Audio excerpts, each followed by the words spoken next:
Hello everyone. As you know, in previous lecture we started Mughal dynasty. We started a new topic that's Mughal Empire, or we will say that Mughal dynasty. और इसमें हमने हुमायूं के बारे में भी पढ़ा और बीच में जो शेर शाह सूरी डायनास्टी आई उसके बारे में भी हमने पढ़ा, यानी कि शेर शाह के बारे में भी हमने पढ़ा। तो आज हमें पढ़ना है अकबर के बारे में। किसके बारे में? अकबर के बारे में। देख लीजिए मेरे दोस्तों, अकबर ने जो रूल किया वो इसने 1556 से लेकर 1605 AD तक इसने रूल किया। ठीक है, 1556 से लेकर 1605 तक। ठीक है, देखिए आपको क्वेश्चन पूछा जा सकता है क्रोनोलॉजिकल ऑर्डर में। ठीक है, पहले कौन आया, उसके बाद कौन आया, उसके बाद जैसे कि आपको पता है सबसे पहले इसमें से आया बाबर, है ना। बाबर के बाद आया हुमायूं, हुमायूं के बाद आया अकबर। ठीक है, और इस तरीके से जो अकबर के बाद अब आएगा वो आने वाला है जहांगीर, जहांगीर के बाद आएगा शाहजहां, शाहजहां के बाद आएगा औरंगजेब। ठीक है, तो ये क्रोनोलॉजिकल ऑर्डर आप याद रखना। ठीक है, तो 1556 से लेकर 1605 AD तक अकबर ने रूल किया। अगर हम अकबर की बात करेंगे, अकबर का जो पूरा नाम था, ठीक है, इसका जो पूरा नाम था वो था जलालुद्दीन जलालुद्दीन जलालुद्दीन मोहम्मद अकबर। इसके नाम पे एक मूवी भी बनी है ना, जलालुद्दीन मोहम्मद अकबर इसका नाम पूरा था। ठीक है, पूरा नाम इसका क्या था? जलालुद्दीन मोहम्मद अकबर। और ये किसका बेटा था? ये हुमायूं का बेटा था। यानी कि हुमायूं जो है, हुमायूं का बेटा कौन था? अकबर था। यानी कि हुमायूं के बाद उसका बेटा आया जिसका नाम था अकबर, इसी यही थ्रोन पे बैठा। अच्छा, इसकी माँ का नाम क्या था? इसकी माँ का नाम था हमीदा, हमीदा बानो बेगम, हमीदा बानो बेगम, हमीदा बानो बेगम इसकी माँ का नाम था। इसका जन्म कहाँ पे हुआ था? Wire he was born in Amarkot. कब? 1542 में। ये चीज़ें नहीं पूछ सकती हैं, ये ज़्यादा से ज़्यादा वो आपसे पूछ सकते हैं कि इसका जन्म कहाँ पे हुआ था। अमरकोट में हुआ था। ठीक है, हमीदा बानो बेगम इसकी माँ का नाम था, जलालुद्दीन मोहम्मद अकबर इसका पूरा नाम था, इसके बाप का नाम था हुमायूं। ठीक है, अच्छा देखिए, जो अकबर है ना, अकबर जो है ये इसका जन्म कहाँ पे हुआ था? अमरकोट में हुआ था, लेकिन किस पैलेस में हुआ था? अगर आपसे पूछा गया ना कि किस पैलेस में हुआ था इसका जन्म हुआ था राणा वीर सालस, राणा वीर सालस के पैलेस, राणा वीर साल जो है उसके पैलेस में इसका जन्म हुआ था। ठीक है, अकबर जो है ना, अकबर जब 14 ईयर्स का था, जब अकबर 14 ईयर्स का था, जब ये 14 साल का था, उसी वक्त at the age of 14 years इसको क्रूनेट किया गया था, या हम कहेंगे उसको ही वॉज क्राउनड। ठीक है, ही वॉज क्राउनड और ही वॉज क्रूनेटेड। हम कहेंगे जो अकबर है, Akbar when he was coronated he was only 14 years old. अगर आपसे पूछा जाएगा कि अकबर को क्रूनेट किसने किया, अकबर को बादशाह किसने बनाया, ठीक है, अकबर को क्राउन किसने किया, ठीक है, इसको थ्रोन पे किसने बैठाया, इसको बैरम खान, बैरम खान, आपको याद है ना बैरम खान कौन था? Most faithful officer of Akbar father, that is most faithful officer of Humayun. Bairam Khan जो है, Bairam Khan coronated Mohammad Akbar at the age of 14 years. तो कहाँ पे इसको क्रूनेट किया गया? कालानोर। कहाँ पे? कालानोर में इसको क्रूनेट किया गया। किस साल में किया गया? 1556 AD में इसको क्रूनेट किया गया। ठीक है, अकबर ने क्राउन इसको जब क्रूनेट किया गया, क्रूनेट होने से पहले ही अकबर ने बहुत ज़्यादा कल्लाबाजी जो है वो दिखाई थी। कल्लाबाजी मतलब आप समझ लीजिए, मतलब इसने बहुत ज़्यादा बहादुरी दिखाई थी कुछ बैटल फील्ड्स में। ठीक है, जैसे कि इसने सिरहिंद को कैप्चर किया था, सिरहिंद को इसने कैप्चर किया था सिकंदर शाह से, सिकंदर शाह से इसने पहले क्या किया था, एक बहुत बड़ी अचीवमेंट थी इसकी बैटल फील्ड में, सिरहिंद को इसने कैप्चर किया था सिकंदर शाह से। ठीक है, बैरम खान जो है ना, अगर हम बात करेंगे, जो आपको पता होगा second battle of Panipat, second battle of Panipat, second battle of Panipat किसके बीच में हुआ था? सेकंड बैटल ऑफ पानीपत हुआ था अकबर के बीच में। किसके बीच में? ध्यान रख लीजिएगा, मुझे पता है आप अभी कमेंट नहीं करना, पहले आप सुन लीजिए। ये हुआ था अकबर के बीच में। किसके बीच में? अकबर वर्सेस अकबर और किसके बीच में हुआ था? शाबाश, अकबर और मोहम्मद आदिल शाह, मोहम्मद आदिल शाह सूरी, जो मैंने आपको बताया ना, मोहम्मद आदिल शाह पढ़िए, मोहम्मद आदिल शाह सूरी, पूरा नाम लिख लीजिए, की बात है। तो जो सेकंड, देख लीजिए, अभी मैंने आपको पूरा नहीं बताया, सेकंड बैटल ऑफ पानीपत हुआ अकबर और मोहम्मद आदिल शाह सूरी के बीच में। ठीक है, कब हुआ था? 1556 AD में। कब हुआ था? 1556 AD में। लेकिन ध्यान रख लीजिएगा, देख लीजिए दोस्तों, एक साइड से किंग जो था वो अकबर था, दूसरे साइड जो किंग था वो था आदिल शाह सूरी। लेकिन दोनों जो है ना, ये जो दोनों थे, दोनों जो किंग थे, ये खुद बैटल में नहीं आए। ठीक है, इनका जो ये जो किंग है ना, इनको रिप्रेजेंट कर रहे थे अपने वजीर, अपने मिनिस्टर्स इनको रिप्रेजेंट कर रहे थे। इन्होंने खुद ये जंग नहीं लड़ी। हाँ, मतलब ये इनके रीन के दौरान ही हुआ, हाँ, ये इनके टेरिटरीज पे ही हुआ। ठीक है, मतलब इनके बीच में ही इशू था, किंग्स के बीच में ही इशू था, तभी जाके बैटल लड़ी गई, लेकिन ये खुद वहां पे नहीं आए। ये जो किंग्स है इनको रिप्रेजेंट कर रहे थे अपने मिनिस्टर्स वहां पे। देख लीजिए, मैं आपको समझाता हूं ऐसे। जो सेकंड बैटल ऑफ पानीपत है ना, अकबर की तरफ से अकबर को रिप्रेजेंट कौन कर रहा था? अकबर को रिप्रेजेंट कर रहा था बैरम खान। कौन? बैरम खान जो है वो अकबर को रिप्रेजेंट कर रहा था, ठीक है। और अगर हम बात करेंगे मोहम्मद आदिल शाह सुर की, मोहम्मद आदिल शाह सूरी जो है उसका एक वजीर था, जिसका नाम था हिमू। क्या? हिमू। इसको हिमू विक्रमादित्य भी कहा जाता था, ठीक है। विक्रमादित्य, हिमू विक्रमादित्य भी इसी को कहा जाता था, ठीक है। हिमू विक्रमादित्य, एक सेकेंड, ठीक, हिमू विक्रमादित्य। तो यानी कि सेकंड बैटल ऑफ पानीपत में अकबर को रिप्रेजेंट कर रहा था बैरम खान और मोहम्मद आदिल शाह सुर को रिप्रेजेंट कर रहा था हिमू विक्रमादित्य। हम ये भी कह सकते हैं second battle of Panipat was fought between Bairam Khan and Hemu Vikramaditya, या जिसको सिंपली हिमू भी कहा जाता है, ठीक है। कंफ्यूज नहीं होना। देखिए, अगर ऑप्शन में बैरम खान वर्सेस हिमू विक्रमादित्य होगा, इसको टिक करना। अगर आपको ये ऑप्शन में नहीं दिखेगा तो फिर वहां पे जरूर ऑप्शन में होगा अकबर वर्सेस मोहम्मद आदिल शाह सुर, ठीक है। ये मैं आपको क्लियर कर रहा हूं यहीं पे। देखिए, बहुत सारे बच्चे फिर बोलते हैं कि सर कंफ्यूज कर रहे हो। कंफ्यूज में नहीं कर रहा हो। अगर कल ऑप्शन फिर क्वेश्चन अगर इस तरीके से आया, वो आपको फंसाना भी चाहते हैं। कुछ क्वेश्चंस ऐसे होते हैं जिसमें वो आपको फंसाना चाहते हैं, ठीक है। वो देखते हैं कि आपने कितना डेप्थ में पढ़ा है, ठीक है, आपका कंसेप्ट क्लियर हुआ कि नहीं, ठीक है। ये तो सबको पता होगा कि अकबर और इसके बीच में हुआ था, लेकिन ये किसी कोई बच्चा ऐसा होगा जो ये नहीं पढ़ेगा कि अकबर को कौन रिप्रेजेंट कर रहा था, ठीक है, हिमू किसको रिप्रेजेंट कर रहा था। तो इसलिए डिटेल में मैं बता रहा हूँ, ठीक है। कल भी मैं एक देख रहा था, एक बच्चा जो बार बार कमेंट कर रहा था, बार बार कमेंट कर रहा था। ऊपर से वो सारी वीडियोस मेरे देख रहा है, मेरे सारे वीडियोस वो देख रहा है, फुल वीडियोस देख रहा है, ठीक है। लेकिन वहां से क्रिटिसाइज कमेंट्स, सर यहाँ पे ऐसा है, यहाँ पे ऐसा है। देखिए, हमें एक्सपीरियंस, हमने देखे हैं। हम पहले एनालिसिस करते हैं पेपर, उसके बाद हम आपको पढ़ाते हैं। और हम आपको एक ही बुक से नहीं पढ़ाते हैं, हम आपको 2-4 बुक्स मिला के हम एक जो है वीडियो बनाते हैं, ठीक है। उतना आप खुद कभी भी नहीं कर पाओगे। अगर आप खुद करोगे ना, हाँ कर पाओगे, लेकिन एटलीस्ट आपको 1.5 साल लगेगा उस तरीके से, ठीक है। हाँ, अब दूसरी बात है, देखिए, इंसान जो है वो गलतियों का पुतला है, ठीक है। कभी हमसे भी गलती हो सकती है, हम वहाँ पे आपको बताना चाहिए सर यहाँ पे गलती है, हम गलत होंगे, कहीं पे हमने गलत बोला होगा कुछ, ठीक है, तो हम एक्सेप्ट करेंगे, क्यों नहीं, इसमें क्या कौन सी बात है, जहालत हम क्यों करेंगे। चलिए, अच्छा, ये आपको क्लियर हुआ सेकंड बैटल ऑफ पानीपत किसके बीच में हुआ था, लेकिन कब हुआ? 1556 में, याद रखना। अब आप बताओगे सर ये सेकंड बैटल ऑफ पानीपत किसने जीता? ये सेकंड बैटल ऑफ पानीपत जो है ना, ये अकबर ने ही जीता था, यानी कि ये बैरम खान ने ही जीता था। इसमें अकबर ने डिफीट किया किसको? हिमू को डिफीट किया। अकबर ने हिमू को डिफीट किया और किसको किया? ऑक्यूपाई एंड रीऑक्यूपाइड, जो इनके कब्जे में पहले था और फिर शेर शाह सूरी के डायनास्टी के अंडर चला गया था, तो इसको रीऑक्यूपाई किया। कहाँ पे? सेकंड बैटल ऑफ पानीपत में दिल्ली और आगरा को रीऑक्यूपाई किया गया। आपसे पूछा जाएगा कि बताइए दिल्ली और आगरा को अकबर ने कहाँ पे, कैसे इसको रीऑक्यूपाई किया? ये हुआ occupy, reoccupy due to the second battle of Panipat, जब इसने हिमू को वहां पे डिफीट किया, ठीक है। अकबर को रिप्रेजेंट कौन कर रहा था? बैरम खान। देखिए, अकबर जो है ना, ये छोटा था ना, 14 साल का था जब इसको कोरोनेट किया गया, तो इसको रिप्रेजेंट कर रहा था बैरम खान, यानी कि बैरम खान ही इसको मदद कर रहा था। ये इसके फादर का भी फेथफुल ऑफिसर था और इसका भी फेथफुल ऑफिसर रहा, ठीक है। तो अब क्या हो रहा था? 1556, जब अकबर छोटा था, 1556 से लेकर 1560 तक, ठीक है, 1556 से लेकर 1560 तक, यानी कि जब अकबर करीबन 20-21 ईयर्स का हुआ, तो तब तक 1556 टू 1560 आप याद रखना। तो तब तक अकबर जो है, अकबर को जो रूल कर रहा था, अकबर रूल कर रहा था, लेकिन किसके दम पे? बैरम खान के दम पे, ठीक है। बैरम खान, यानी कि बैरम खान ही उसको, उसका सब कुछ चलाता था, लेकिन थ्रोन पे अकबर बैठा हुआ था, ठीक है। देखिए, ये जो 1556 से लेकर 1560 का जो पीरियड है, इसमें भी बहुत सारे जो अचीवमेंट्स हैं वो उन्होंने हासिल की। जैसे कुछ एग्जांपल्स मैं आपको दूं, देखिए ग्वालियर जो है ना, ग्वालियर को भी कैप्चर किया गया, ठीक है। ग्वालियर जो है, sorry, Gwalior fort, fort of Gwalior, Gwalior fort बताइए। ग्वालियर फोर्ट को कैप्चर किया गया, जौनपुर को कैप्चर किया गया, ठीक है, अजमेर को कैप्चर किया गया, रणथंबोरी को कैप्चर किया गया, ठीक है। लेटर अकबर ने क्या किया? जब ये सारी चीज़ें हुई, अकबर को लगा कि हाँ, अब मैं खुद एडमिनिस्ट्रेशन संभाल सकता हूँ, अब मैं खुद जो टेरिटरी है वो संभाल सकता हूँ। अकबर ने बैरम खान को कहा कि आप मक्का जाओ। क्या जाओ? आप मक्का जाओ। कुछ हिस्टोरियंस लिखते हैं मक्का वो किस लिए गया। देखिए, कुछ हिस्टोरियंस लिखते हैं कि वो वहाँ पे हज के लिए गया था, हज करने के लिए गया था, ठीक है। हज करने के लिए गया था, कुछ हिस्टोरियन से लिखते हैं। वैसे हम भी मक्का में तो वैसे उसका कोई रिलेशन था नहीं।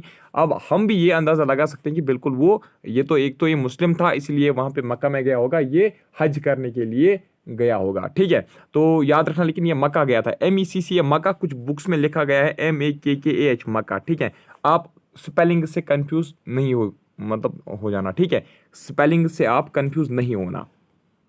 लेकिन जब ये मक्का की ओर जा रहा था तो पटना के नज़दीक, नियर पटना, ठीक है, पटना के नज़दीक क्या हुआ, बैरम खान जो है उसका मर्डर किया गया, इसको मार दिया गया, इसको कत्ल किया गया। किसको?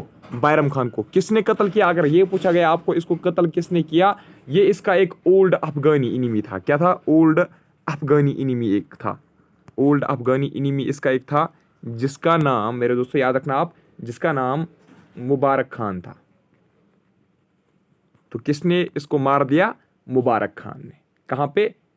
पटन के नज़दीक। पटन, पटन, ये वो पटना नहीं है, मतलब पटना बिहार। कुछ बुक्स में इसको इसलिए पटन ही लिखा गया है। ठीक है, पटन ये गुजरात में एक जगह है। ठीक है, गुजरात में, ये गुजरात में एक जगह है। ठीक है, मे भी मैंने आपको कभी ये मत बोला होगा कि ये पटना जो है वो बिल्कुल बिहार में है, लेकिन ये वाला जो पटन है ना, तो ये पटन जो है ये गुजरात में है, यानी कि गुजरात में ही बैरम खान का कत्ल किया। किसने? मुबारक खान ने। अच्छा, नेक्स्ट आप देख लीजिए, जो पीरियड 1560 से लेकर 1562 का था। ठीक है, 1560 से लेकर 1562, 1560 से लेकर 1562 यानी कि 2 सालों का जो ये पीरियड था अकबर के रीन के दौरान, इस पीरियड 1560 से लेकर 1562 का जो पीरियड था ना, this period, these 2 years are referred to as, this government was referred to as petticoat government. क्या इसको कहा जाता था? Petticoat government. याद रखना। देखिए, अकबर के रीन के दौरान जो 1562 का जो पीरियड आया, इस पीरियड को पिटीकोट गवर्नमेंट कहा जाता था। क्यों? देखिए, ये जो था ना, इसमें एक अकबर की जो फोस्टर मदर थी, यानी कि वो फर्स्ट मदर, पता है किसको कहा जाता है? जो किसी बच्चे को मतलब पालती हैं, पोसती हैं। ठीक है, बड़ा मतलब खाना मतलब अच्छी तरीके से केयर करती हैं। ठीक है, ठीक है ना, फर्स्ट मदर उसको कहा जाता है, उस मदर को कहा जाता है जो मतलब अगर किसी माँ को अपना बच्चा नहीं होगा, फॉर एग्जांपल, ठीक है, किसी औरत को अपना बच्चा कोई नहीं है, लेकिन वो उसको फिर भी पालती पोसती है। ठीक है, केयर करती है उसका। ठीक है, तो उसको ग्रो अप करती है, तो उसको हम बोलेंगे फॉस्टर मदर। क्या बोलेंगे? Foster mother. यहाँ उसको हम वेट नर्स भी बोलते हैं। क्या बोलते हैं उसको? वेट नर्स भी उसी को कहा जाता है, वेट नर्स मदर। ठीक है, तो इस तरीके से अकबर की भी एक फॉस्टर मदर थी जिसका नाम था महम अंगा। क्या उसका नाम था? महम अंगा उसका नाम था। अकबर की फॉस्टर मदर का नाम क्या था? महम अंगा।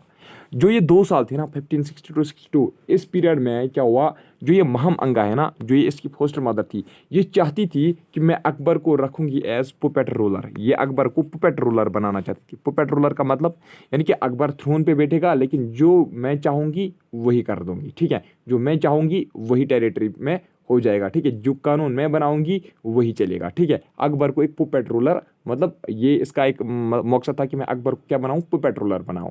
ठीक है, इसीलिए इस 2 साल जो का ये पीरियड है इसको पिटीकोट गवर्नमेंट कहा जाता है।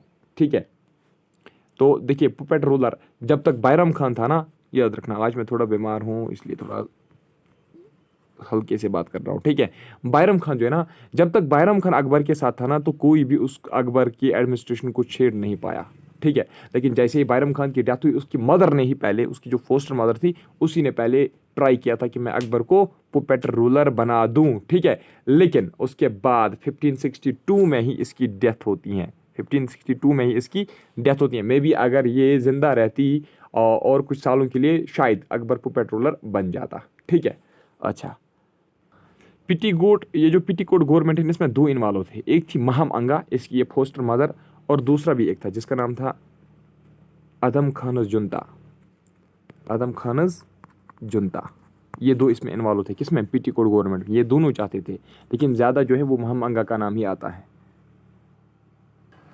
देखिए, अकबर ने मालवा को भी कैप्चर किया। कब? 1561 AD में अकबर ने मालवा की टेरिटरी को भी कैप्चर किया। इसने वहाँ पे बज़ बहादुर, ठीक है, बज़ बहादुर को इसने वहाँ पे डिफीट किया। ठीक है, और अगर आपसे अब ये पूछा गया कि अकबर का जो अर्लीस्ट कंपेन है, अकबर का जो अर्लीस्ट कंपेन था वो किसके अगेंस्ट था, अगर ये पूछा गया अकबर का जो अर्लीस्ट कंपेन है ना वो रानी दुर्गावती, वो रानी दुर्गावती के अगेंस्ट था। ठीक है, रानी दुर्गावती कहाँ की थी, ये घर कंतंगा, ठीक है, कंतंगा, ठीक है, ये घर कंतंगा के अगेंस्ट था। ठीक है, याद रखना। देखिए मैंने आपको बताया जो अकबर है ना, इसका जो अर्लीस्ट कंपेन था वो था अगेंस्ट रानी दुर्गावती। राना दुर्गावती कहाँ की थी, ये गर कंतंगा की थी। कहाँ की, गर कंतंगा, एक टेरिटरी थी वहाँ की, रानी दुर्गावती थी, उसी के अगेंस्ट पहला कंपेन था किसका, अकबर का। ठीक है, गर कंतंगा में आता था जो गोंड की टेरिटरी है ना, और कुछ राजपूत प्रिंसिपलिटीज इसमें आती है। ठीक है, मैंने एक्स्ट्रा पॉइंट एक बताया, अगर ब्रैकेट में लिख कर रखेंगे तो चलेगा। ठीक है, एक्चुअली मैंने 6th NCERT में पढ़ा है। और अकबर के रीन के दौरान 2 पावरफुल फोर्ट्स भी कैप्चर हुए थे। 2 पावरफुल फोर्ट्स जो है उनको भी कैप्चर किया गया था। 2 पावरफुल फोर्ट्स वेर कैप्चर्ड। एक फोर्ट जो है उसका नाम था, एक सेकंड कलर में चेंज कर देता हूँ, एक सेकंड। ठीक है, एक फोर्ट जो है उसका नाम था जो राजस्थान रणथंबोर। ठीक है, राजस्थान रणथंबोर का जो फोर्ट है उसको कैप्चर किया गया। और दूसरा जो है फोर्ट जिस चैटर फोर्ट, ठीक है, चैटर या चित्तौड़ पड़ी है, एक ही बात है, चित्तौड़ फोर्ट को भी कैप्चर किया गया। ठीक है, किसने कैप्चर किया, मुगल। किसके रीन के दौरान, अकबर के रीन के दौरान। ठीक है, अच्छा अगर आपसे पूछा गया जो डिकेन कंपेंग इसकी थी ना, डिकेन कंपेंग, इसकी डिकेन कंपेंग जो है वो कहाँ से स्टार्ट हुई, पहले इसने अहमदनगर से स्टार्ट किया। याद रखना, अहमदनगर जो है डिकेन कंपेन इसकी स्टार्ट कहाँ से हुई, अहमदनगर से। ठीक है, अच्छा जो इसका ईस्ट कंपेन है, अगर हम ईस्ट की बात करेंगे, ईस्ट कंपेन जो इसका था, ईस्ट कंपेन एक ही बात है। ठीक है, ईस्ट कंपेन जो है वो स्टार्ट कैसे हुई, शबाश, वाज अगेंस्ट असीरगढ़ के अगेंस्ट पहली कंपेन थी। ठीक है, और इसमें क्या हुआ, जब ये ईस्ट कंपेन इसने चलाई असीरगढ़ की मतलब अगेंस्ट, तो वहाँ पे that resulted in the annexation, तो वहाँ पे इसने क्या एनेक्स किया, that resulted in the annexation of Khandesh. तो when was Khandesh annexed by Akbar, 1601 AD, आप याद रखना 1601 AD में Khandesh was annexed by Akbar. अच्छा देखिए, जो अकबर है ना, Akbar followed policy of reconciliation, policy of reconciliation reconciliation reconciliation आपको पता है किसको बोलते हैं, पॉलिसी ऑफ रिकंसिलेशन। यानी कि देखिए रिकंसाइल हम इस तरीके से बोलते हैं, रिकंसाइल का मतलब होता है मतलब जो पास्ट में हुआ उसको भूल जाना और नए रिलेशन जो है वो तगड़े रिलेशन बनाना, फ्रेंडली रिलेशन बनाना। अगर पास्ट में कुछ मतलब हो दुश्मनी भी थी उसको भूल जाना और नेक्स्ट जो रिलेशन है वो अब उनको फ्रेंडली बनाना, उसको हम रिकंसाइल बोलते हैं। बोलते ना किसी फ्रेंड को भी बोलते चलो यार लेट्स रिकंसाइल। ठीक है, तो पॉलिसी ऑफ रिकंसाइलेशन, राजपूत के साथ थोड़ा सा इनका भेदभाव हुआ था पहले, है ना, उनकी कोई टेरिटरी मतलब इन्होंने गेन की थी, ज़बरदस्ती कैप्चर की थी, कोई बैटल लड़ा था उनसे या कुछ और। तो अब अकबर ने क्या किया, इसने फॉलो की पॉलिसी ऑफ रिकंसाइलेशन में राजपूत, ये चाहता था कि राजपूत का सपोर्ट भी मैं गेन करूं। तो इसने क्या किया, 1562 AD की बात है, 1562 AD की बात है।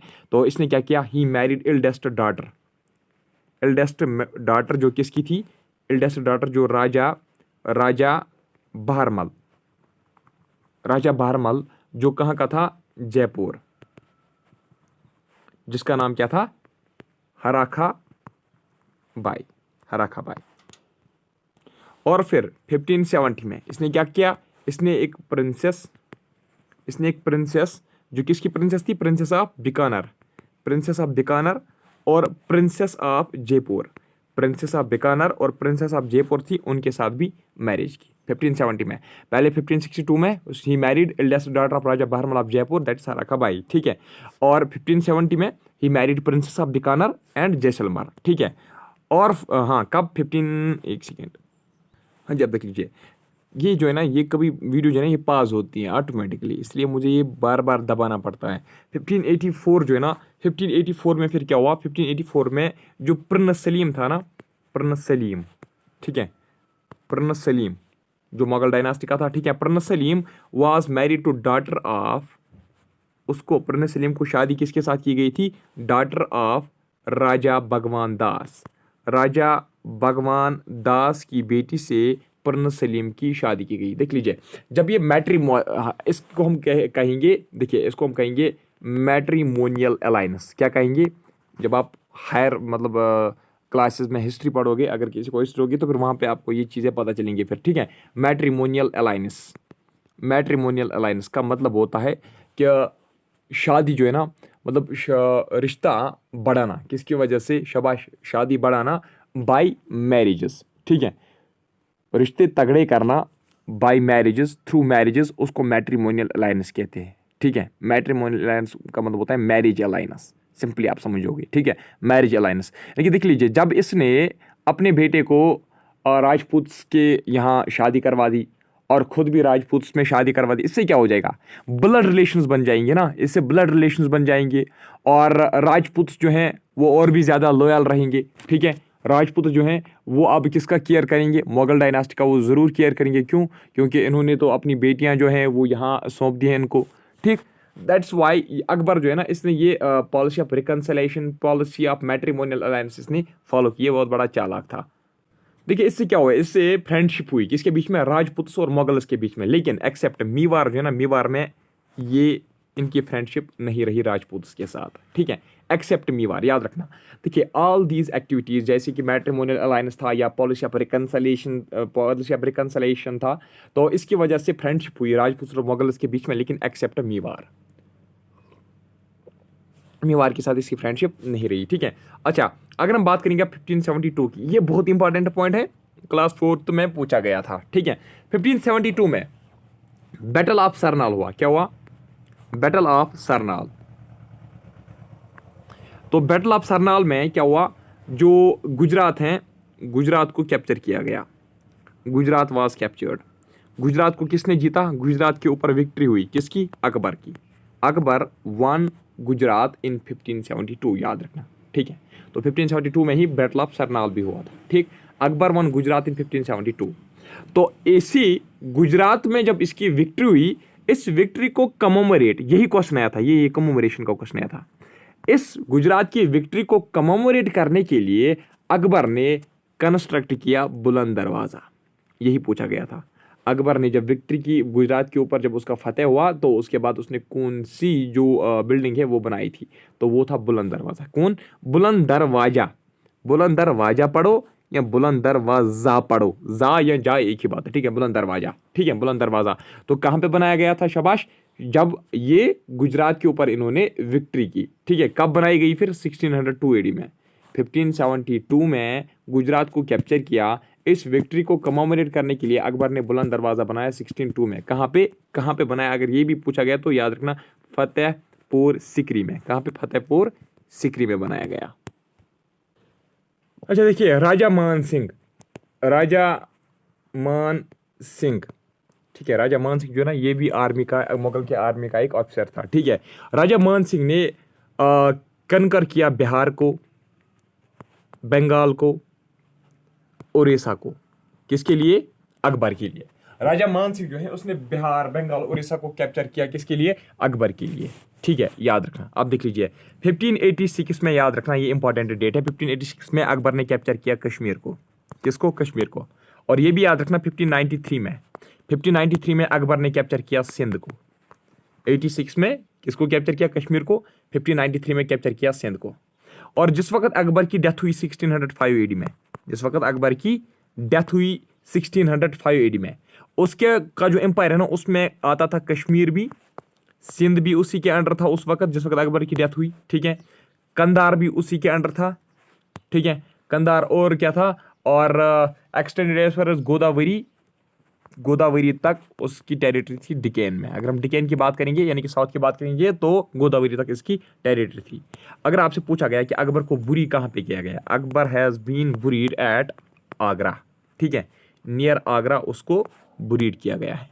तो देखिए अकबर जो ना, अकबर ने बैटल ऑफ हल्दी घाटी पे लड़ी, कौन, battle of Haldi Ghati, battle of Haldi Ghati भी अकबर ने लड़ी। ये इसने किसके साथ लड़ी, बैटल ऑफ हल्दी घाटी, शाबाश, ये इसने लड़ी। पहले अगर हम डेट की बात करेंगे तो 18 जून 1576 को ये बैटल लड़ी गई थी। ये किसके बीच में हुई थी, ये अकबर और मेवाड़ के बीच में हुई थी। मेवाड़ का जो फोर्सेस था और अकबर की फोर्स के बीच में हुआ था। अकबर की जो फोर्स है ना, अकबर के फोर्स को रिप्रेजेंट कर रहा था राजा मान सिंह, अकबर के फोर्सेस को रिप्रेजेंट कर रहा था राजा मान सिंह, और आसफ खान और राजा मान सिंह रिप्रेजेंट कर रहा था अकबर की आर्मी को, ठीक है। और अगर हम राजपूत की बात करेंगे तो राजपूत को रिप्रेजेंट कौन कर रहा था? राणा प्रताप सिंह। कौन? राणा प्रताप सिंह। राणा प्रताप सिंह जो है ना, ये जो है ना वो राणा सांगा जो था, ये राणा सांगा का ग्रैंड सन था। कौन? राणा सांगा का ये ग्रैंड सन था। कौन?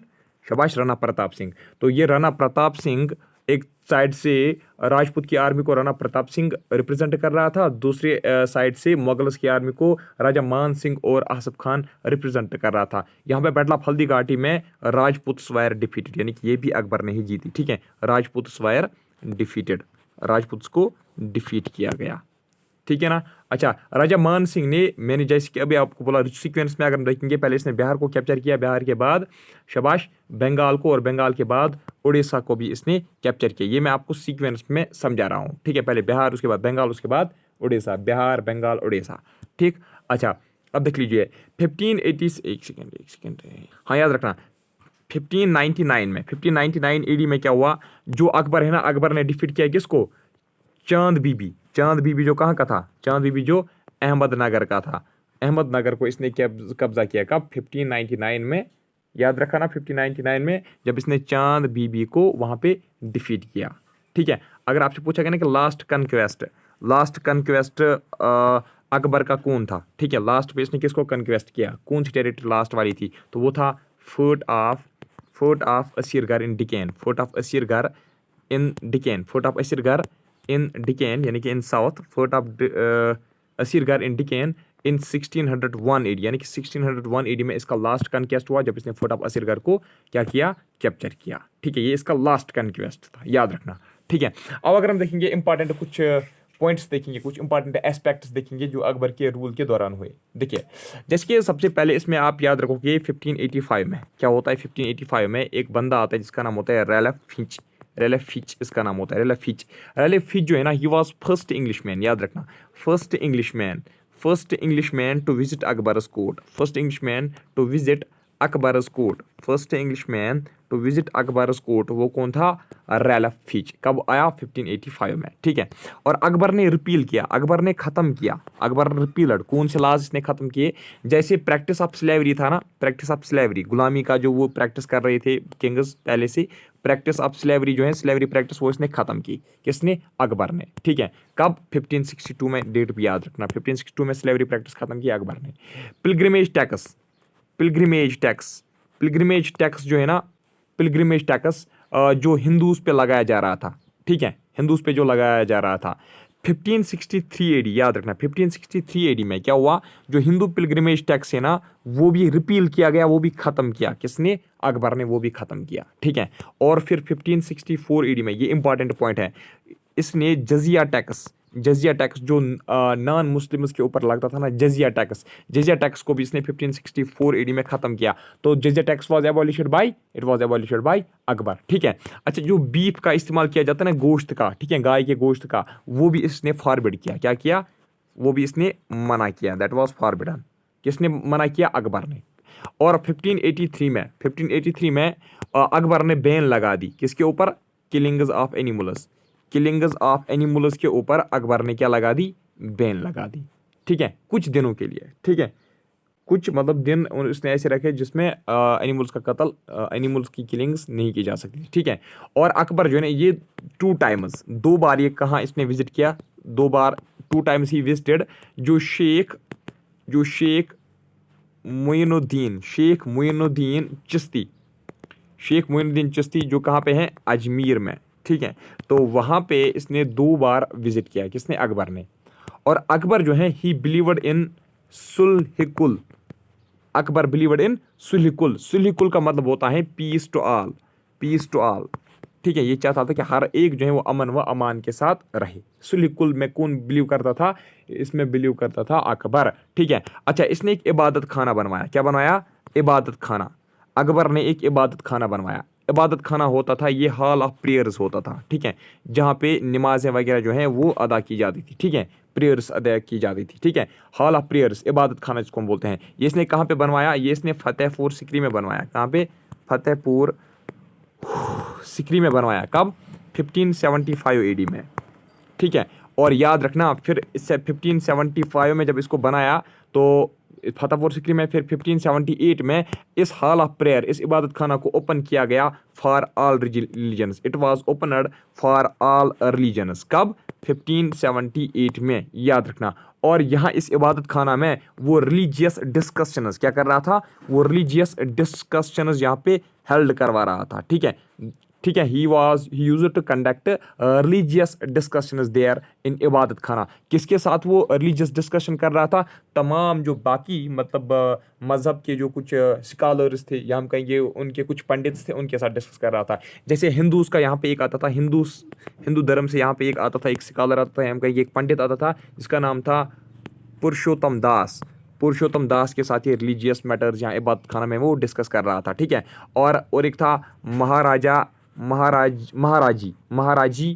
महाराजी राणा उसका नाम था। ये एक पारसी था। क्या था?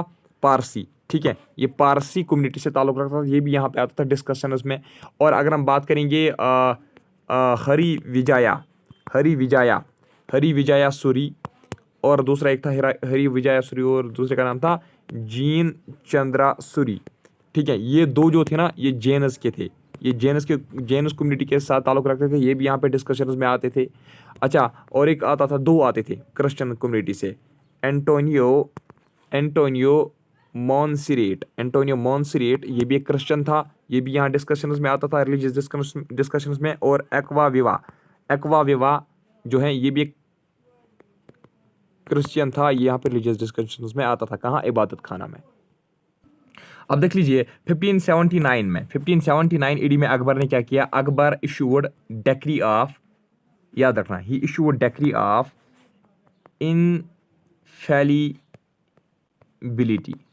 इनफैलिबिलिटी। अब आप बताओगे सर ये डेक्री ऑफ इनफैलिबिलिटी क्या था? इस डेक्री ऑफ इनफैलिबिलिटी को मज़ारनामा भी कहा जाता था। क्या कहा जाता था? मज़ारनामा। अब देख लीजिए क्या था डेक्री ऑफ इनफैलिबिलिटी या मज़ारनामा, ये क्या था? देख लीजिए, जब भी कोई इशू होता था ना, मतलब कोई इशू बनता था रिलीजियस मैटर्स में, फॉर एग्जाम्पल कोई रिलीजियस इशू होता था, ठीक है, मुसलमानों में, तो इससे जब इसने डेक्री ऑफ इनफैलिबिलिटी मतलब पास की, इशू किया, तो इससे क्या होता था? उलमास को क्या करना पड़ता था? उलमास बाय रिक्वायर्ड टू रिकॉग्नाइज करना पड़ता था। किसको? अकबर को एज सुप्रीम अथॉरिटी। यानी कि जो अकबर कहेगा, ठीक है, उलमास को वो मानना पड़ता था। उलमास के बीच में अगर कोई तनाव होता था, उलमा कहीं पे कहते हैं कि नहीं ऐसा करना है, हमारे रिलीजन में ऐसा लिखा हुआ है, दूसरा उलमा कहेगा नहीं मैं इससे सहमत नहीं हूँ, ऐसा करना है, तो वहाँ पे जो डिक्री ऑफ इनफैलिबिलिटी इशू की गई थी, जो मज़ारनामा इशू किया गया था, इससे अकबर क्या करता था? इससे क्या होता था कि अकबर जो कहेगा वही करना पड़ता था उलमास को। So ulamas were required to recognise Akbar as the supreme authority in religious matters. तो रिलीजियस मैटर्स में अकबर को क्या करना था? शाबाश, अकबर को रिकॉग्नाइज करना था इनको एज, शाबाश, एज सुप्रीम अथॉरिटी, या हम कहेंगे एज फाइनल इंटरप्रेटर भी हम कहेंगे। ठीक है, it required ulamas to recognise Akbar as final interpreter of Islamic law. दो सेंटेंस में नहीं बोलो, जो अब आपको सही लगे वो इसे याद रखना। ठीक है, जो final interpreter of Islamic law, या हम कहेंगे supreme authority of religious matters. ठीक है, तो इसके साथ ही अकबर को कहा जाता था मुजताहिद। ठीक है, मुजताहिद, एक सेकंड में साफ साफ लिखूंगा, मुजताहिद ईमान आदिल। मुजताहिद ईमान आदिल, इसका मतलब क्या था? यानी कि अकबर जो है he is final interpreter of Islamic law, या अकबर जो है he is supreme authority of religious matters. Mujtahid Iman Adil इसलिए इसको कहा जाता था, या इसको सुल्तान आदिल भी कहा जाता था। इसीलिए क्यों? क्योंकि ये फाइनल इंटरप्रेटर था किसका? शाबाश, इस्लामिक लॉज का। देखिए जब भी कोई कंट्रोवर्सी होती थी, इसमें अकबर जो कहेगा, ठीक है, अकबर का डिसीजन जो होता था वो फाइनल होता था।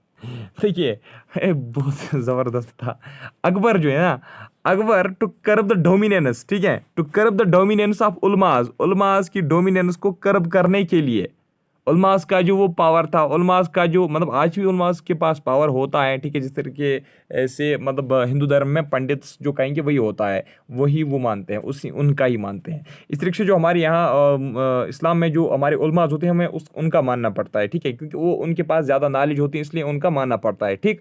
तो टू करब द डोमिनेंस ऑफ उलमा, ठीक है, और रेस्पेक्ट भी करना चाहिए अपने उलमास का, ठीक। तो टू करब द डोमिनेंस ऑफ उलमा, अकबर ने क्या किया, अकबर ने न्यू खुतबा, इसने एक नया खुतबा जो है वो इंट्रोड्यूस किया अपने रीन के दौरान। और ये खुतबा जो है ये किसने लिखा था, ये फायजी ने लिखा था। किसने लिखा था, ये फायजी ने लिखा था, ठीक है। और इससे क्या होता, एंड प्रोक्लेमड मज़ारनामा। अच्छा, मज़ारनामा तो मैंने आपको बताया, तो इतना याद रखना, जो इसने न्यू खुतबा इंट्रोड्यूस किया ना, इससे डोमिनेंस ऑफ उलमा जो है वो करब हो गई, और ये खुतबा जो है ये फैजी ने लिखा था।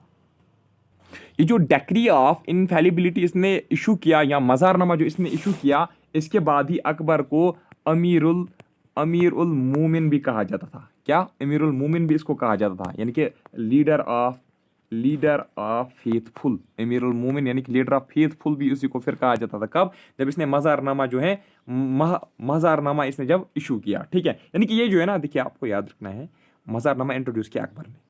जो सुल्तान आदिल है वो अकबर को कहा जाता था, ठीक है। मुश्ताहिद सुल्तान आदिल अकबर को कहा जाता था। अमीरुल मोमिन अकबर को कहा जाता था। अच्छा, अमीर आदिल अमीर आदिल किसको कहा जाता था, अमीर आदिल भी इसी को कहा जाता था, किसको, अकबर को, ठीक है। यानी कि अमीरुल आदिल का मतलब होता है ए जस्ट रूलर, ठीक है, ए जस्ट रूलर, यानी कि जो जस्टिस प्रोवाइड करता हो। और इसने एक नई फैत जो है वो इसने स्टार्ट की, किसने, अकबर ने। उसका नाम रखा दीन इलाही। तो दीन इलाही जो है ये किसने स्टार्ट किया था, दीन इलाही जो है, दीन इलाही का मतलब था डिवाइन फेथ, ठीक है, डिवाइन फेथ। दीन इलाही मीनस डिवाइन फेथ। ये जो दीन इलाही है ना, ये किसने स्टार्ट किया था, ये भी अकबर ने स्टार्ट किया था। दीन इलाही जो है ये भी अकबर ने ही स्टार्ट किया था, याद रखना, ठीक है। And this Deen Ilahi propounded, याद रखना, it propounded Sufi divine monotheism, ठीक है, सूफी डिवाइन इट प्रोपाउंडेड। आपसे पूछा जाएगा क्या जो दीन इलाही है, इट प्रोपाउंडेड, नीचे ऑप्शंस में होगा सूफी डिवाइन मोनोथिज्म, आप याद रखना, ठीक है। हो गया ये भी। तो दीन इलाही किसने स्टार्ट किया, शाबाश, ये अकबर ने स्टार्ट किया। Din Ilahi was also known as Tauhid Ilahi, तौहीद इलाही इसको कहा जाता था, ठीक है। ये इसने कब स्टार्ट किया, 1582 में। और इसमें बहुत सारे हिंदूज भी ज्वाइन किए, बहुत सारे मुस्लिम्स ने भी इस दीन इलाही में ज्वाइन किया। इस फेथ को बहुत सारे Muslims as well as Hindus ने ज्वाइन किया। जैसे अगर हम बीरबल की बात करेंगे, पहले बीरबल ने ज्वाइन किया, उसके बाद अबुल फजल ने भी ज्वाइन किया, ठीक है। अबुल फजल के बाद जो कौन था, फैजी ने भी ज्वाइन किया इस दीन इलाही को, यहाँ तौहीद इलाही को। तो लेकिन याद रखना, बीरबल जो है ना, he was first and last Hindu to join Din Ilahi, ठीक है, ये पॉइंट नोट करना, ठीक। अच्छा, जो अकबर है ना, इसने जो जरोखा दर्शन है ना, जरोखा दर्शन किसने स्टार्ट किया, जरोखा दर्शन स्टार्ट किया अकबर ने, ठीक है। अच्छा, अगर आपसे पूछा गया तुलादान जो है ये स्टार्ट किसने किया, ये भी अकबर ने स्टार्ट किया। पाइबूस जो है ये किसने स्टार्ट किया, ये भी अकबर ने स्टार्ट किया, ठीक है। इसका जो लैंड रेवेन्यू सिस्टम था, अकबर का जो लैंड रेवेन्यू सिस्टम था, अकबर का जो लैंड रेवेन्यू सिस्टम था ना, that was known as Todar Mal bandobast, that was known as Todarmal bandobast. Akbar के लैंड रेवेन्यू सिस्टम को क्या कहा जाता था, टोडरमल बंदोबस्त, या उसको 10 साला सिस्टम भी कहा जाता था। क्या कहा जाता था, 10 साला सिस्टम, या जब्ती सिस्टम भी इसको कहा जाता था, ठीक है। तो जब्ती सिस्टम, 10 साला सिस्टम, टोडरमल बंदोबस्त सिस्टम, ये किसके लैंड रेवेन्यू सिस्टम था, अकबर का लैंड रेवेन्यू सिस्टम। देखिए, जो जब्ती सिस्टम था, या जो अकबर का जो लैंड रेवेन्यू सिस्टम था, टोडरमल बंदोबस्त, जो भी आप कहोगे, अकबर का जो ये लैंड रेवेन्यू सिस्टम था ना, इसके 3 फीचर्स थे, 3 सेलेंट फीचर्स। आप जो जब्ती सिस्टम के जो 3 फीचर्स थे वो ये था, एक था मेजरमेंट ऑफ लैंड, और दूसरा जो था वो था क्लासिफिकेशन ऑफ लैंड, ठीक है, क्लासिफिकेशन ऑफ लैंड। और तीसरा जो था वो था फिक्सेशन ऑफ रेट्स। क्या था, फिक्सेशन ऑफ रेट्स, ठीक है ना, हो गया। अच्छा, याद रखना, बाई बिगा, अगर आपसे पूछा गया ना कि बिगा क्या था, बिगा अकबर के रीन के दौरान अडॉप्ट किया गया था as standard unit of area. Standard unit of area जो अकबर के रीन के दौरान स्टार्ट किया गया था उसका नाम था बिगा was standard unit of area. बिगा, एक बिगा जो है ना वो 60 × 60 यार्ड्स के बराबर था। ठीक है, इसको एक बिगा कहा जाता था। ठीक है। अच्छा, एक न्यू सिस्टम जो है, एक न्यू सिस्टम जिसको कहा जाता था गज या यार्ड कहा जाता था इसको, या इसको गज इलाही कहा जाता था। क्या कहा जाता था? गज इलाही। ये भी अकबर के रीन के दौरान ही स्टार्ट किया, इंट्रोड्यूस हुआ। ये 41 डिजिट्स का होता था। क्या होता था? 41 डिजिट्स का, यानी कि 41 उंगल्स का ये होता था। ठीक है। अगर हम इंचेस में देखेंगे तो 33.5 इंच के बराबर होता था एक गज या एक गज इलाही, या हम कहेंगे जो, हाँ यही गज इलाही या एक यार्ड। ठीक है ना। अच्छा, इसकी जो इम्पोर्टेंट जो इस अकबर की जो इम्पोर्टेंट हम कहेंगे रेवेन्यू ऑफिसर्स, यार बहुत ज़्यादा थक गया आज। रेवेन्यू ऑफिसर्स जो इसके थे, आपको पता होगा एक फेमस नेम जो है टोडरमल, वो तो आपको पता ही होगा, टोडरमल। ठीक है, ये टोडरमल ही है। देखिए कुछ बुक्स में रोडरमल लिखा जाता है, लेकिन ये एक्चुअली टोडरमल ही है। ठीक है, मैक्सिमम बुक्स में आप टोडरमल ही देखोगे। ठीक है, तो टोडरमल जो है, टोडरमल इसका एक बहुत इंपॉर्टेंट रेवेन्यू ऑफिसर था। लेकिन टोडरमल के साथ और एक भी था जिसका नाम था मुजफ्फर खान तुर्बती। मुजफ्फर खान तुर्बती भी इसका एक क्या था? इंपॉर्टेंट रेवेन्यू ऑफिसर था। ठीक है, तो रेवेन्यू जो है वो 1/3 होता था प्रोड्यूस का। ठीक है, 1/3 प्रोड्यूस का ये डिमांड करता था कौन? अकबर। ठीक है, बाकी भी क्या कर रहे थे वो तो मैंने आपको बताया, लेकिन ये 1/3 कर रहा था प्रोड्यूस का। ठीक है, लेकिन it was to be paid in cash, ये कैश देना पड़ता था। ठीक है, इन कैश ही देना पड़ता था। रेवेन्यू जो है ना वो 1/3 देना पड़ता था प्रोड्यूस का, लेकिन इन कैश देना पड़ता था। अच्छा, इसने मनसबदारी सिस्टम इसने इंट्रोड्यूस किया। क्या किया? मनसबदारी सिस्टम जो है वो अकबर ने इंट्रोड्यूस किया। कब इंट्रोड्यूस किया? शाबाश, 1575 में। ठीक है, ये इसने कहाँ से बारो किया था? ये इसने कहाँ से देखा था? ये इसने मंगोलिया से मतलब सीखा था ये सिस्टम, फिर इसने यहाँ पे इंट्रोड्यूस किया। ठीक है, किसके लिए? To organise nobility as well as to organise army. इन दोनों के लिए, इन दोनों को ऑर्गेनाइज करने के लिए इसने मनसबदारी सिस्टम ऑर्गेनाइज किया। मनसबदार का मतलब क्या होता था? मनसबदार जो है ना, मनसबदार का मतलब होता था होल्डर ऑफ रैंक। क्या होता था? मनसबदार का मतलब होता था होल्डर ऑफ रैंक। उसको मनसबदार कहा जाता था। मनसबदार जो है ना, हाँ देखिए 2 रैंक्स थे। मैंने आपको बोला ना, मनसबदार का मतलब होता था होल्डर ऑफ रैंक, लेकिन रैंक जो है ना वो 2 किस्म की थी। एक था जत, और दूसरा था जत, और दूसरा जो था वो था सवार। अगर हम जत की बात करेंगे, जत जो है ना, जत फिक्स्ड स्टेटस, जत फिक्स कर रहा था स्टेटस। क्या कर रहा था? ये स्टेटस फिक्स कर रहा था। ये हम कहेंगे ये स्टैंडिंग इन एडमिनिस्ट्रेटिव हायरार्की, यानी कि ये किस लेवल का अफसर है, वो जत जो है वो जत ही मतलब डिस्क्राइब करता था। ठीक है, या हम कहेंगे, देखिए आप लिख लीजिए वहां पे, जत fixed status and standing in administrative hierarchy. ठीक है, जिस तरीके से आप देखते हो यहाँ पे पहले एक होता है पटवारी के ऊपर होता है नायब तहसीलदार के ऊपर फिर होता है कौन? शायद गिरदावर होता है, या हम कहेंगे डायरेक्ट तहसीलदार होता है। तहसीलदार के ऊपर फिर कौन होता है? शाबाश, इस तरीके से हम कहेंगे डीसी होता है। ठीक है, डीसी के ऊपर फिर इस तरीके से हम कहेंगे, वो जितना हम ऊपर जाएंगे ये मतलब एक हायरार्की बनती है। क्या बनती है? एक हायरार्की बनती है। जो जत है ना, जत जो है वो यही मतलब फिक्स करती थी, इसका एडमिनिस्ट्रेटिव हायरार्की वो इसका फिक्स करती थी। ठीक है, और अगर हम सवार की बात करेंगे, सवार जो है ना, सवार क्या करती थी? Sawar fixed number of troopers held by mansabdar के पास कितने ट्रूपर्स हैं? ठीक है, मनसबदार के पास कितने ट्रूपर्स होने चाहिए, वो कौन डिस्कस कर रहा था? वो कौन मतलब डिसाइड कर रहा था? वो सवार डिस्क्राइब कर रहा था। सवार जो है वो फिक्स कर रहा था, यानी कि सवार fixed number of troopers held by mansabdar, and जत जो है it fixed hierarchy, administrative hierarchy of a person. ठीक है, या ऑफ ए ऑफिसर। ठीक है, समझ आया ना। अच्छा, अगर आपसे पूछा गया कि मनसबदारी सिस्टम जो है ये हेरिडिटरी था कि नहीं, याद रखना it was not hereditary system. मनसबदारी system जो है ये एक हेरिडिटरी सिस्टम नहीं था। ठीक है, अच्छा, जो ये मनसबदार थे ना, मनसबदार को मतलब जो क्या सैलरी दी जाती थी ना, वो दी जाती थी थ्रू रेवेन्यू असाइनमेंट्स। क्या? Through revenue assignments. जैसे आपको पता है उनको जागीर्स दिया जाता था, और सैलरीज भी दी जाती थी, दोनों उनको दिया जाता था। ठीक है, अच्छा, 3 कैटेगरीज के मनसबदार जो है ना वो 3 कैटेगरीज के थे। याद रखना, एक वो होते थे जिनके पास 110 to 500 जब्त होता था, ठीक है, और दूसरा वो जिनके पास मोर देन 500 जब्त होता था लेकिन लेस देन 2500। एक सेकंड इसको मैं ऊपर जाता, ठीक है, मैं समझा दूंगा फिर से अभी। और तीसरा वो होता था जिसके पास मोर देन 2500 जब्त होता था। समझाता हूँ, देखिए आप कंफ्यूज मत होइए भाई। मैंने आपको बताया जो मानसबदार होते थे, ठीक है, मानसबदार जो होते थे उनकी तीन कैटेगरीज थी।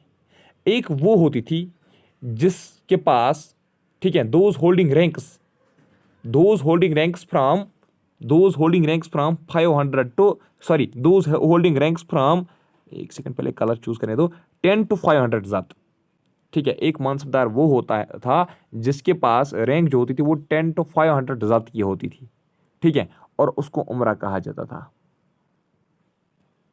ठीक है। वो मानसबदार जिसके पास रैंक होती थी फ्रॉम 10 to 500 जब्त, उसको उमरा कहा जाता था।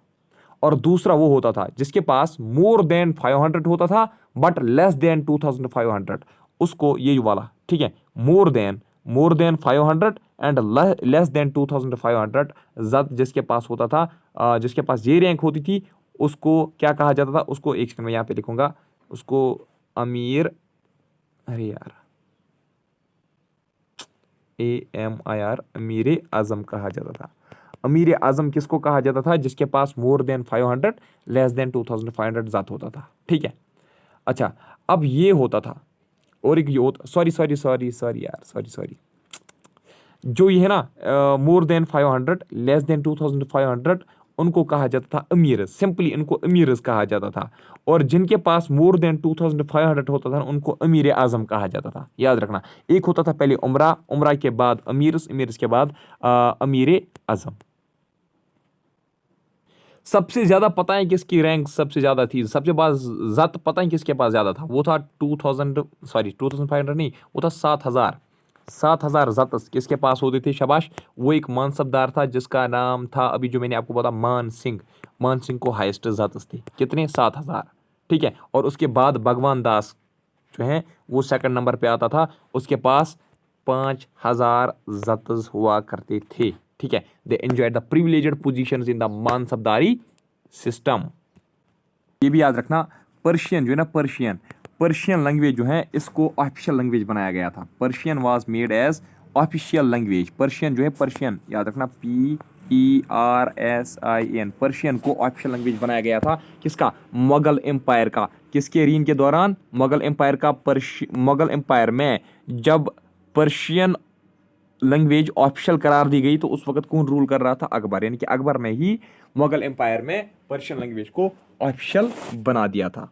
अगर आपसे पूछा गया ना कि अबुल फजल जो है, अबुल फजल को किसने मारा? अबुल फजल जो है ना, अबुल फजल को मारा गया था 1601 में। किसने मारा, किसने मर्डर किया इसका? बीर सिंह बुंडेला ने अबुल फजल को मारा था, ठीक है। देखिए आप एक पॉइंट नोट कर लीजिए, सूफी सेंट जिसका नाम था शेख सलीम चिश्ती।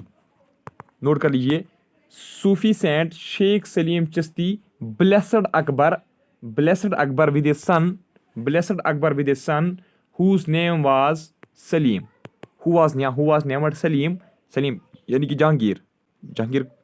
जहांगीर जो है ना, जहांगीर को ही सलीम कहते थे ना, सलीम को ही जहांगीर कहते थे हम, ये जहांगीर को ही सलीम कहते थे। रियल नेम उसका सलीम ही था, है ना, रियल नेम उसका सलीम था। देखिए आप नोट कर लीजिए, Sufi saint Sheikh Salim Chishti blessed Akbar with a son who was named Salim Jahangir, ठीक है। और उसके बाद अकबर ने क्या किया? अकबर ने शिफ्ट किया, किसका? Akbar shifted his court to Fatehpur Sikri. Akbar ने उसका कोर्ट जो है वो फतेहपुर सिकरी शिफ्ट कर दिया। कहाँ से? आगरा से कोर्ट शिफ्ट कहाँ किया? फतेहपुर सिकरी, ठीक है। In honour of the saint. ये लास्ट पॉइंट एक मैंने आपको एक इंपॉर्टेंट बताया, इसको भी नोट करना, में भी पूछा जा सकता है, ठीक है। अच्छा, अगर आपसे पूछा गया कि बीरबल जो है ना, बीरबल को कहाँ पे मारा गया? Birbal was killed in a battle, इसको एक बैटल में मारा गया, ठीक है। जो बैटल 1586 में लड़ी गई थी, किसके खिलाफ? यूसुफजाई, एक सेकंड सॉरी, YUSUF, यूसुफजाई 1586 में ये यूसुफजाई के साथ एक बैटल हो रहा था, वहाँ पे बीरबल का बेचारे का उसका कत्ल किया गया। ये तो आपको पता ही होगा, अकबरनामा या आईने अकबरी, ठीक है। तो हाँ, अपेंडेक्स, अपेंडेक्स ऑफ अकबरनामा याद रखना, appendix, appendix of Akbarnama, appendix of Akbarnama, appendix of Akbarnama is called, अगर ये पूछा गया तो याद रखना दैट्स कॉल्ड आईने अकबरी, ठीक है। किसने लिखी थी अकबरनामा? अबुल फजल ने। किसने? अबुल फजल ने। अकबर जो है ना, अकबर ने इस्टेब्लिश किया एक पेंटिंग, ठीक है, पेंटिंग कारखाना, ही इस्टेब्लिश्ड ए पेंटिंग कारखाना। किसने इस्टेब्लिश किया? अकबर ने, ठीक है। दिस पेंटिंग कारखाना was headed by Abdus Samad, ठीक। और कोई पॉइंट? हाँ, जो दीन इलाही है ना, याद रखना, दीन इलाही रिकॉग्नाइज्ड, दीन इलाही रिकॉग्नाइज्ड नो प्रॉफिट्स, वो किसी भी प्रॉफिट को रिकॉग्नाइज नहीं करते थे। अच्छा, एक दो पॉइंट्स हैं, जैसे कि हिमू जो है ना, हिमू के बारे में, हिमू जो है ना, हिमू वाज प्राइम मिनिस्टर, किसका प्राइम मिनिस्टर? आदिल शाह सूरी का, ठीक है। आदिल शाह सूरी का ये क्या था? प्राइम मिनिस्टर था। कौन? हिमू। हिमू को हिमू विक्रमादित्य भी कहा जाता था, याद रखना। हिमू इज कंसिडर्ड एज, याद रखना, last Hindu king. Hemu is considered as last Hindu king of Delhi. ये मिडिवल इंडिया की बात कर रहे हैं, अब मॉडर्न इंडिया की आप नहीं करना, ठीक है। आप कल ये मत बताओ कि सर आपने बोला कि मॉडर्न इंडिया, भाई मैं सिर्फ इस वक्त मिडिवल इंडिया की बात कर रहा हूँ। मिडिवल इंडिया में जो last Hindu king of Delhi जिसको माना जाता था, वो हिमू को माना जाता था। किसको? हिमू को। एंड याद रखना, he was the 14th, he was the 14th and last king, 14th and last king who took title of Vikramaditya, ठीक है। ये 14th और लास्ट किंग ऐसा था जिसने टाइटल विक्रमादित्य एज्यूम किया। थोड़ा सा हम महाराणा प्रताप के बारे में देखते हैं। महाराणा प्रताप कौन था, देख लीजिए। महाराणा प्रताप, अभी जो मैंने आपको बोला ना, बैटल ऑफ हल्दी घाटी, जहाँ पे मैंने आपको बताया कि बैटल ऑफ हल्दी घाटी में अकबर की आर्मी जो है that was led by Rana मान सिंह एंड आसिफ खान, और राजपूत की जो army that was led by Rana Pratap Singh. लेकिन कुछ बुक्स में यह आ रहा है कि प्रताप सिंह की जो आर्मी थी उसको हकीम खान ही क्या कर रहा था, हकीम खान उसको क्या कर रहा था, लीड कर रहा था, ठीक है। आप कंफ्यूज नहीं हो, आप अब ये नहीं बोला कि सर अभी आपने वो बोला अभी ये बोला। देखिए, आप याद रखना कि बैटल ऑफ हल्दी घाटी जो है ना, वो बिल्कुल वहाँ पे अकबर की तरफ से राजा मान सिंह, सॉरी राजा नहीं, हाँ राजा मान सिंह, और दूसरा कौन था उसके साथ? आसिफ खान, वो दोनों मतलब उनको रिप्रेजेंट कर रहे थे। कुछ बुक्स में लिखा गया है कि राणा प्रताप सिंह बैटल ऑफ हल्दी घाटी में खुद ही लीड कर रहा था। कुछ बुक्स में लिखा गया है कि उसकी जो आर्मी है उसको हकीम सिंह लीड कर रहा था, ठीक है। वैसे कोई बड़ा कन्फ्यूजन है नहीं, ठीक है। आई होप कि मतलब आपको यहाँ पे कन्फ्यूजन नहीं रहा होगा। अगर देखिए, अगर आप खुद इसके ऊपर ज़्यादा मतलब डिस्कशन करोगे ना, मुझे पता है ना, देखिए टेलीग्राम में जब मैं देखता हूँ क्विज़, मैं तो क्विज़ खुद खेलता नहीं हूँ, लेकिन मुझे नज़र रहती है हर एक ग्रुप में, चाहे कोई VLW का ग्रुप है, चाहे कोई स्टॉक एक्सटेंट वाइल्ड लाइफ कोई भी ग्रुप है, मुझे पता है बच्चे जो है ना जानबूझ के ये क्वेश्चन डालते हैं, क्या हकीम सिंह वहाँ पे जो है वो लीड कर रहा था, या वो मतलब क्या इसका नाम है प्रताप सिंह खुद लीड कर रहा था। देखिए, ये क्वेश्चन बिल्कुल भी नहीं पूछे जाएंगे, ठीक है। अगर होगा भी ऑप्शन में एक ही होगा, ठीक है। चलिए, अब आप बताओ कि सर आप दोनों क्यों बोलते हैं, फिर आपको भी पता नहीं है क्या? देखिए, मैं तो कोई अभी मैं कोई स्कॉलर नहीं हूँ, मैं कोई हिस्टोरियन नहीं हूँ, ठीक है। मैं भी अभी आपकी जैसे स्टूडेंट ही हूँ, दैट्स वाई मैं आपको दोनों बता रहा हूँ। मे भी अगर कल ऑप्शन में हकीम खान होगा, मैंने आपको हकीम खान नहीं बोला होगा, तो वहाँ पे आपको गलत हो जाएगा ना, जाहिर सी बात है आप वहाँ पे गलत करोगे। और आपने अगर कहीं और से नहीं पढ़ा होगा तो फिर आप गलत करोगे ना, या तो आप इस ऑप्शन को ही छोड़ दोगे, आप उस क्वेश्चन को ही छोड़ दोगे। इसलिए मैं दोनों बता रहा हूँ। देखिए, वहाँ पे हकीम खान होगा तो ठीक, हकीम खान नहीं होगा तो फिर आपको वहाँ पे दूर से प्रताप सिंह दिखेगा, उसी को टिक करना है, ठीक है। अच्छा चलिए, देखिए महाराणा प्रताप सिंह कौन था, ठीक है। महाराणा प्रताप सिंह जो ये कौन था, देख लीजिए। ये एक राजपूत रूलर था। क्या था? ये एक राजपूत रूलर था। राजपूत रूलर कहाँ का? मेवाड़ का। मेवाड़ का एक राजपूत रूलर था ये, ठीक है। और ही बिलोंग टू सूर्यवंशी, सूर्यवंशी राजपूत, ठीक है। सूर्यवंशी, सूर्या, अरे यार, सूर्यवंशी, ये सूर्यवंशी राजपूत के साथ ताल्लुक रखता था। मैंने आपको बताया था ना, दो सेक्ट्स थे इसके, सूर्यवंशी और चंद्रवंशी राजपूत के, ठीक है। सूर्यवंशी का एक क्लान था अलग से जिसका नाम था सिसोदिया क्लान। इसी सिसोदिया क्लान से ताल्लुक रखता था कौन? महाराणा प्रताप, ठीक है। देखिए, इनके दो सेक्ट्स हैं, राजपूत के दो सेक्ट्स थे, एक था सूर्यवंशी, दूसरा चंद्रवंशी। फिर उनमें भी अलग अलग क्लान्स थे, जैसे कि सूर्यवंशी का एक क्लान था सिसोदिया क्लान, उसी से ताल्लुक रखता था महाराणा प्रताप। ठीक है, और ये जो महाराणा प्रताप था ना, ये किसका बेटा था? He was son of Rana Uday Singh. Rana Uday Singh, Rana Uday Singh second का ये बेटा था। कौन? शाबाश, महाराणा प्रताप। ठीक है, और 1568 में क्या हुआ था? During Uday Singh second, Rana Uday Singh second जब रूल कर रहा था मेवाड़ के ऊपर, तो उस वक्त 1586 में मेवाड़ को कनकर किया था किसने? अकबर ने। किसके रेन के दौरान? उदय सिंह सेकंड के रेन के दौरान। उसके बाद बैटल ऑफ हल्दी घाटी हुआ, जैसे कि अभी मैंने आपको बोला कि वहां पे अकबर ने इनको डिफीट किया। और जब अकबर ने इनको डिफीट किया, ठीक है, महाराणा प्रताप की आर्मी को, तो महाराणा प्रताप जो है ना वो भाग गया। ठीक है, और वो एक अपने एक ट्रस्टेड हार्स उसका एक था, जिसको वो कहता था, जिसका नाम उसने रखा था चीतक। तो चीतक पे बैठ के वो इस बैटल फील्ड से भाग गया। ठीक है, और उसके बाद वो अरावली चला गया था। ठीक है, और वहाँ पे वो स्ट्रगल करता रहा, लेकिन एट लास्ट उसकी डेथ हुई। ठीक है, उसके बाद उसने कोई भी ऐसी अचीवमेंट नहीं दिखाई। ठीक है, एक हंटिंग एक्सीडेंट के दौरान उसकी डेथ हुई, हंटिंग एक्सीडेंट के दौरान उसकी डेथ हुई थी। चलिए पहले अब हम देखते हैं लास्ट पे अकबर के नवरत्नस। अकबरस नवरत्नस। नवरत्नस पता है किसको कहा जाता था? नवरत्नस, जो इसके 9 इंपॉर्टेंट ऑफिसर्स थे, जो इसके 9 इंपॉर्टेंट मिनिस्टर्स थे। ठीक है, जो इसके 9 इंपॉर्टेंट एडमिनिस्ट्रेटर्स थे। ठीक है, उनको ही नवरत्नस कहा जाता था, जो इंपॉर्टेंट इसके मिनिस्टर्स थे। ठीक है, तो इसमें अबुल फजल, आप नोट कर लीजिए पहले ऐसे ही, अबुल फजल एक मिनिस्टर, दूसरा जो था वो था तेंसिन, तीसरा जो था वो था बीरबल, राजा बीरबल भी जिसको कहा जाता था। ठीक है, राजा बीरबल।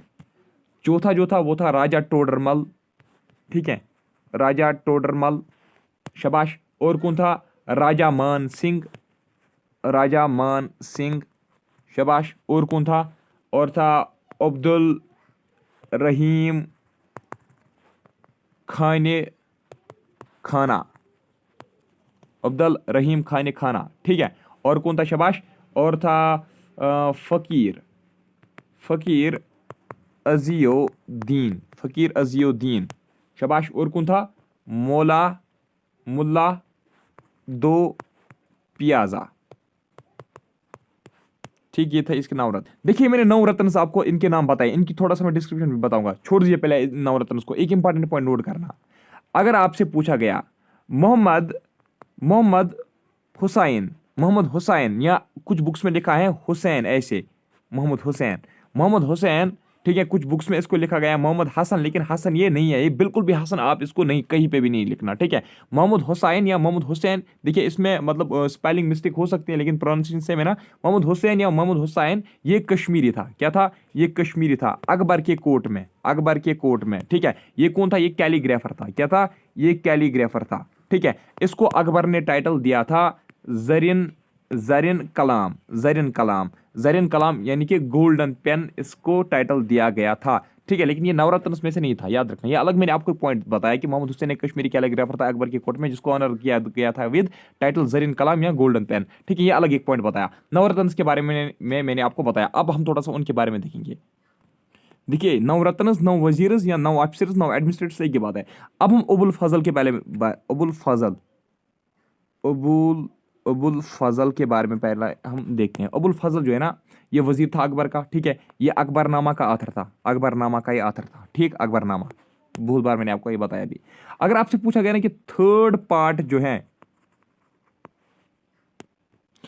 अकबरनामा का, जो थर्ड पार्ट है, अगर आपसे पूछा गया कि अकबरनामा का जो थर्ड पार्ट है उसको क्या कहा जाता है, उसको आईन अकबरी कहा जाता है। ठीक है, उसको आईन अकबरी कहा जाता है। ठीक है, और याद रखना जो अबुल फजल है इसने ट्रांसलेट किया कलिया दमन, कलिया दमन को एक बुक है, इसको इसने ट्रांसलेट किया। दूसरा एक बुक थी जिसका नाम था पंचातंत्रा, पंचातंत्रा को भी इसने ट्रांसलेट किया। किस लैंग्वेज में? पर्शियन लैंग्वेज में। किसने ट्रांसलेट किया? अबुल फजल ने। और जब इसने पंचतंत्र को मतलब ट्रांसलेट किया, फिर उसने इसका नाम रखा अनवैर्य, अनवैर्य सुहेली, या नाम रखा फिर। ठीक है, और इसको किसने मारा था? अभी जो मैंने आपको बोला, इसको एक आर्चा किंग, आर्चा किंग जो था, जिसका नाम क्या था? वीर सिंह, वीर सिंह बुंदेला ने उसको मारा था। ठीक है, नेक्स्ट जो है अबुल फजल के बारे में हो गया। ठीक है, और इसने डिकेन जो है, डिकेन में बहुत सारे जो वारस हुए वहाँ पे भी ये इसने लीड किया अबुल फजल ने। ठीक, अच्छा अब था फेजी। फेजी या फेजी अबुल भी इसको कहा जाता है। ठीक है, अबुल फेजी, फेजी अबुल या फेजी, ये एक ही बात है। ये भी क्या था, ये एक हिस्टोरियन था। क्या था, ये हिस्टोरियन था। ठीक है, और ये जो फेजी था ना, ये अबुल फजल का भाई था, याद रखना। ये अबुल फजल जो ऊपर हमने पढ़ा, ये उसका भाई था, लेकिन ये हिस्टोरियन था अकबर के कोर्ट में। ठीक है, और ये एक पोइट भी था। ठीक है, ये पर्शियन में पोइम्स लिखता था, पर्शियन लैंग्वेज में। ठीक है, इसको कहा जाता है, ये एक ऑलराउंडर जीनियस भी इसी को कहा जाता है। ठीक है, ऑलराउंडर जीनियस था ये। ठीक, इसका जो जीनियस, जो ये जीनियस अकबर ने जो इसका इसमें वो जीनियसनेस देखी कि ये बहुत ज़्यादा जीनियस है, और उसके बाद इसने इसको टीचर रखा, किसके लिए, अपने बेटे। ठीक है, अपने बेटे के लिए इसने इसको टीचर डिक्लेयर किया, अपॉइंट किया एज टीचर अपने बेटे के लिए, और उसको नवरत्न उसमें जगह दी। ठीक, और ये जो फेजी है ना, इसने ट्रांसलेट किया है लीलावती को। ठीक है, लीलावती को इसने ट्रांसलेट किया है। ठीक है, लीलावती जो है ना, ये एक मैथमेटिक्स की बुक थी। किसकी बुक थी, ये मैथमेटिक्स की एक बुक थी। ठीक है, और इसने दूसरी एक बुक है जिसका नाम है नलदा मयंती। नलदा मयंती को भी इसने ट्रांसलेट किया है पर्शियन लैंग्वेज में, किसने, फेजी ने। ठीक है, अब है तेंसिन। तेंसिन तेंसिन का जो अलियास है ना, तेंसन को क्या कहा जाता था, Tansen was also known as Rama, एक सेकंड, इसका नाम था रामतनु। रामतनु पांडे भी इसको कहा जाता था, किसको, तेंसिनी को। जो तेंसिनी है ना, ये एक म्यूजिशियन था। क्या था, म्यूजिशियन था ये। इसको कहा जाता है greatest, Tansen was known as greatest musician of all times. ठीक है, याद रखा ना, greatest musician of all time कौन था, तेंसिनी। ठीक है, अच्छा जो किंग रामचंद्रा, किंग रामचंद्रा जो था, किंग रामचंद्रा जो मीवार का था, उसके कोर्ट का ये एक म्यूजिशियन था। कौन, ये उसके कोर्ट का भी म्यूजिशियन था। कौन, टेंसन। ठीक है, और टेंसन ने इस्लाम को एक्सेप्ट किया। टेंसन जो है ना, इसने इस्लाम को एक्सेप्ट किया। ठीक है, तो इसने इस्लाम एक्सेप्ट कैसे किया, मतलब इसको दावत दी थी इस्लाम में आने की, किसने, एक सूफी सेंट जिसका नाम था मोहम्मद शेख मोहम्मद गऊस। वो ग्वालियर का एक सूफी सेंट था। ठीक है, उसने उसको, ग्वालियर का था, उसने इसको दावत दी थी और इसने फिर इस्लाम को एक्सेप्ट किया था। ठीक है, इसके कुछ फेमस जो रगाज हैं। ठीक है, टेंसन के फेमस रगाज, उसमें आता है मैग मल्हार, इसका एक फेमस रगाज था, और दूसरा दीपक। ठीक है, चलिए अब है बीरबल, राजा बीरबल के बारे में देखते हैं हम। अच्छा, जो जो टेंशन है ना, टेंशन का जो टर्म है ना, याद रखना, टेंशन का टर्म है ग्वालियर में। कहाँ पे, ग्वालियर में। देखिए, ये जो बीरबल था ना, इसको राजा बीरबल भी कहा जाता था, लेकिन इसका जो असली नेम था ना, महेश दास इसका रियल नेम था। ठीक है, महेश दास इसका रियल नेम था। ठीक है, एक्चुअल नेम इसका महेश दास था, यानी कि Raja Birbal was known as Mahesh Das. ठीक, ये जो इसका टाइटल राजा जो है ना, राजा बीरबल जो मैं आपको बता रहा हूँ, राजा इसको टाइटल किसने दिया था, अकबर ने दिया था। और अच्छा, ये जो बीरबल का टाइटल है ना, बीरबल इसको किसने कहा, बीरबल भी इसको अकबर ने ही कहा था। ठीक है, वरना ये महेश दास था। ठीक है, ये बहुत ही विट्टी था। क्या था, ये बहुत ही विट्टी था, और इसको बहुत ज़्यादा विजडम था। ठीक है, ये बहुत ही ज़्यादा अक्लमंद था, बहुत ही ज़्यादा दाना था ये। ठीक है, इसलिए अकबर को ये पसंद आया और अपने कोर्ट में इसको लाया। ठीक है, तो देखिए याद रखना, अगर आपसे पूछा गया ना कि ये बताइए who had frequent and witty, या witty, who had witty and humorous exchange with Akbar, तो वो कौन था, वो था यही बीरबल। मतलब देख लीजिए मैंने आपको क्या बताया। आपको पता है कि देखिए पूरा अगर कश्मीरी, मतलब कश्मीर, मुझे नहीं पता कि जम्मू डिवीज़न के लोग ये करते थे या नहीं, आज भी, आज के बच्चे भी करते हैं, लेकिन पुराने ज़माने में ज़्यादा करते थे। जो मतलब ये बुज़ुर्ग लोग थे, ये कुछ मुहावरे डालते थे, है ना, कुछ मुहावरे जैसे डालते थे, फिर बोलते थे बताओ इसका मतलब क्या होता है। इस तरीके से बीरबल जो है ना, बीरबल भी वैसे ही सेम करता था। ठीक है, बीरबल जो है ना ये भी वैसे सेम करता था, ये भी अकबर के साथ ये गेम खेलता था। ठीक है, तो ये बहुत ही ज़्यादा मतलब विटी और ह्यूमरस एक्सचेंज इसको अकबर के साथ होते थे, यानी कि अकबर और ये आपस में ये खेलते थे। या कोई ऐसे होता ना, कोई पजलिंग क्वेश्चन जो होता है एक दूसरे को ये करते थे वो। देखिए राजा टोडरमल जो है ना, अब है राजा टोडरमल। राजा टोडरमल की अगर हम बात करेंगे, राजा टोडरमल जो है ये फाइनेंस मिनिस्टर था। क्या था ये? Finance minister. ये फाइनेंस मिनिस्टर या हम कहेंगे ये रेवेन्यू मिनिस्टर था। किसका? अकबर का ये रेवेन्यू मिनिस्टर था। इसने बहुत ज़्यादा मतलब एफर्ट्स लगाए स्टैंडर्ड वेट्स मेजरमेंट्स को मतलब इंट्रोड्यूस करने में। अकबर राजा टोडरमल ने बहुत ज़्यादा एफर्ट्स लगाए। और जो वो revenue collection arrangement, revenue collection जो सिस्टम है टोडर मालस बंदोबस्त, वो भी इसने मतलब इसी का एक आइडिया था। अच्छा ये भी याद रखना कि रेवेन्यू कलेक्शन का जो एक मॉडल, ये रेवेन्यू कलेक्शन का मॉडल जो इसने प्रोवाइड किया वो फिर ब्रिटिशर्स और एज वेल एज मुगल्स ने इस्तेमाल किया। ठीक है, जो रेवेन्यू कलेक्शन का मॉडल इसने इंट्रोड्यूस किया था ना, वही फिर ब्रिटिशर्स ने भी इस्तेमाल किया था। ठीक है, अच्छा अब है राजा मान सिंह। राजा मान सिंह, राजा मान सिंह के बारे में देखिए,